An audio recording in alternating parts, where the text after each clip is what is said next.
മോഷണം ആരോപണത്തിൽ രാഹുൽ സത്യപ്രസ്താവന നൽകണമെന്ന് തെരഞ്ഞെടുപ്പ് കമ്മീഷൻ. സത്യപ്രസ്താവന നൽകിയില്ലെങ്കിൽ രാഹുൽ മാപ്പ് പറയണമെന്നും തെരഞ്ഞെടുപ്പ് കമ്മീഷൻ ആവശ്യപ്പെട്ടു.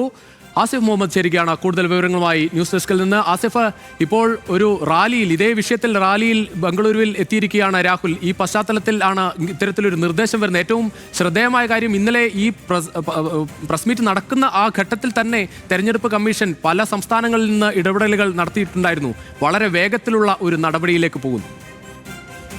രുചീഷ, തീർച്ചയായും. കാരണം ഇത് തെരഞ്ഞെടുപ്പ് കമ്മീഷനെ വലിയ രീതിയിൽ പ്രതിക്കൂട്ടിലാക്കുന്ന ആരോപണം, വെറും ഒരു ആരോപണമല്ല, കൃത്യമായ തെളിവുകൾ നിരത്തിക്കൊണ്ടുള്ള ഒരു ആരോപണമാണ് രാഹുൽ ഗാന്ധി ഉന്നയിച്ചിട്ടുള്ളത് എന്നുള്ളതാണ് ഏറ്റവും പ്രധാനപ്പെട്ടത്.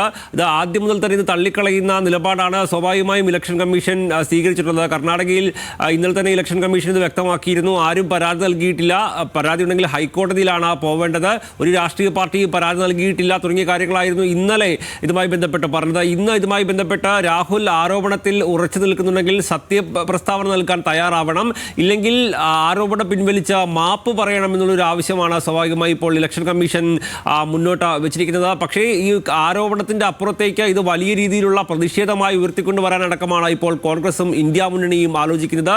ഇപ്പോൾ ഇന്ത്യ മുന്നണിയുടെ നേതൃത്വത്തിൽ, കോൺഗ്രസ് നേതൃത്വത്തിൽ വലിയ ഒരു റാലിയാണ് ഇപ്പോൾ ബംഗളൂരു നഗരത്തിൽ നടന്നുകൊണ്ട് ഇരിക്കുന്നത്. അതിലേക്ക് ഇപ്പോൾ രാഹുൽ ഗാന്ധി ബംഗളൂരുവിലേക്ക് എത്തിയിട്ടുണ്ട്.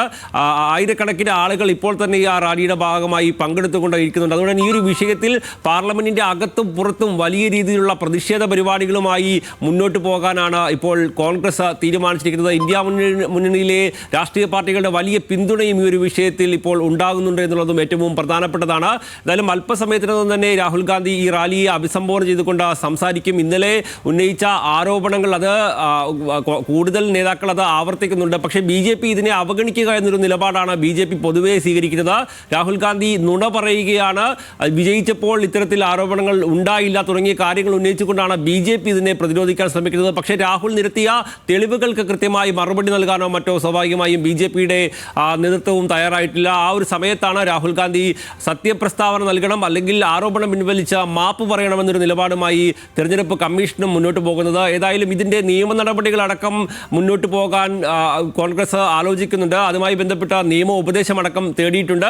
അതോടൊപ്പമാണ് വലിയ പ്രതിഷേധ പരിപാടികൾ ആസൂത്രണം ചെയ്യുകയും രാഹുൽ ഗാന്ധി വേദിയിൽ എത്തിയിട്ടുണ്ട്. വലിയൊരു പ്രതിഷേധത്തിന് തന്നെയാണ് എന്തായാലും ബംഗളൂരുവും സാക്ഷ്യം വഹിക്കുന്നത്. പ്രത്യേകിച്ച് ബംഗളൂരു സെൻട്രലിൽ അത് കോൺഗ്രസ് ജയിക്കുമെന്ന് ഉറപ്പുള്ള ഒരു സീറ്റായിരുന്നു കോൺഗ്രസിന്. കാരണം 8-ൽ 7 മണ്ഡലത്തിലും കോൺഗ്രസിന് വലിയ തരത്തിൽ ഭൂരിപക്ഷമുണ്ടായ, 80,000-ന് മുകളിൽ ഭൂരിപക്ഷമുണ്ടായ ഒരു മണ്ഡലം, അവിടെ ഒരേ ഒരു നിയമസഭാ മണ്ഡലത്തിൽ ഉണ്ടായ വലിയ മുന്നേറ്റത്തിലാണ് BJP ആ മണ്ഡലം പിടിച്ചെടുക്കുന്നത്. അതും 30,000-ന് മുകളിൽ ഒരു വോട്ടിന്. അതാണ് ഈ ഒരു അന്വേഷണത്തിലേക്ക് തന്നെ കോൺഗ്രസിനെ എത്തിച്ചത്. എന്തായാലും ബംഗളൂരുവിൽ വലിയ പ്രതിഷേധത്തിലേക്ക് പോവുകയാണ്. രാഹുൽ ഗാന്ധി വേദിയിൽ എത്തിയിട്ടുണ്ട്. രുചീഷ, തീർച്ചയായും നമ്മൾക്ക് ഇപ്പോൾ തന്നെ ആ റാലിയിൽ പങ്കെടുക്കാനെത്തിയ ആളുകളെ കണ്ടാൽ അറിയാം. വേദിയിൽ ഉള്ള ആളുകളുടെ സദസ്സിൽ വലിയ രീതിയിൽ ഇപ്പോൾ തന്നെ പ്രവർത്തകർ വലിയ രീതിയിൽ അണിനിരന്നിട്ടുണ്ട്.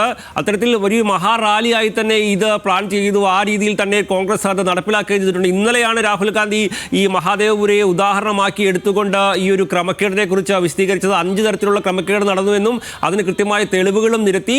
അതിന് പിന്നാലെ ഇത്തരത്തിൽ വലിയ പ്രതിഷേധ പരിപാടി ആസൂത്രണം ചെയ്യുകയും ആ പരിപാടി വലിയ വിജയമാക്കി മാറ്റാനുള്ള നടപടികളിലേക്ക് കടക്കുകയും ചെയ്തു. നമ്മൾക്കറിയാം, അല്പം മുമ്പാണ് രാഹുൽ ഗാന്ധി ബംഗളൂരുവിലേക്ക് എത്തിയത്. മല്ലികാർജ്ജുൻ ഖാർഗെ അടക്കമുള്ളവർ രാഹുലിന്റെ ഒപ്പമുണ്ട്. ഏതായാലും വലിയ പ്രതിഷേധ പരിപാടിക്ക് ആസൂത്രണം ചെയ്ത് അത് ഇപ്പോൾ നടപ്പിലാക്കിയിരിക്കുകയാണ്. മറ്റ് സംസ്ഥാനങ്ങളിലേക്കും പാർലമെന്റിന്റെ അകത്തും പാർലമെന്റിന്റെ പുറത്തും ഈ ഒരു പ്രതിഷേധം ശക്തമായി മുന്നോട്ട് പോകാനുള്ള തീരുമാനമടക്കം എടുക്കുകയും ചെയ്തിരിക്കുന്നു. അല്പം സമയത്തിനകം തന്നെ രാഹുൽ ഗാന്ധി ഈ ഒരു റാലിയെ അഭിസംബോധന ചെയ്ത് സംസാരിക്കുകയും ചെയ്യും. രുചീഷ്. ശരി ആസിഫ്, ഇപ്പോൾ പ്രേക്ഷകർ കാണുന്നത് ആ വേദിയിലുള്ള തത്സമയ ദൃശ്യങ്ങളാണ്. എന്തായാലും അല്പസമയത്തിനകം രാഹുൽ ഗാന്ധി ഈ വേദിയെ അഭിസംബോധന ചെയ്ത് സംസാരിക്കുകയും ചെയ്യും. വലിയ തരത്തിലുള്ള പ്രതിഷേധമാണ് കോൺഗ്രസ് എന്തായാലും കോപ്പുകൂട്ടുന്നത്. കാരണം ഈ വിഷയത്തിൽ 6 മാസത്തോളം നീണ്ട ഒരു അന്വേഷണത്തിനൊടുവിലാണ് ഇത്തരത്തിൽ വളരെ